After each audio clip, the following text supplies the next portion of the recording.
મોડી રાત્રે વલસાડ જિલ્લામાં ધોધમાર વરસાદ વરસ્યો। વલસાડ શહેર અને આસપાસના ગ્રામ્ય વિસ્તારોમાં ધોધમાર વરસાદ વરસતા જળબંબાકારની સ્થિતિ ઊભી થઈ। વલસાડની વાત કરીએ તો ઉપરવાસમાં ભારે વરસાદ વરસતા શહેરના નીચાણવાળા વિસ્તારોમાં પાણી ભરાયા। હનુમાન ભાગડા પાસેના વિસ્તારોમાં વરસાદી પાણી ફરી વળતા સ્થાનિકોને ભારે હાલાકીનો સામનો કરવાનો વારો આવ્યો।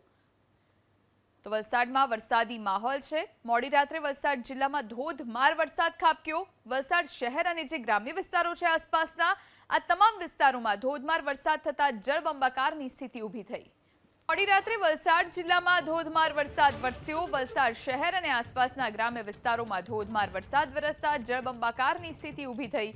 વલસાડની વાત કરીએ તો ઉપરવાસમાં ભારે વરસાદ વરસતા શહેરના નીચાણવાળા વિસ્તારોમાં પાણી ભરાયા। હનુમાન ભાગડા પાસેના વિસ્તારોમાં વરસાદી પાણી ફરી વળતા સ્થાનિકોને ભારે હાલાકીનો સામનો કરવાનો વારો આવ્યો।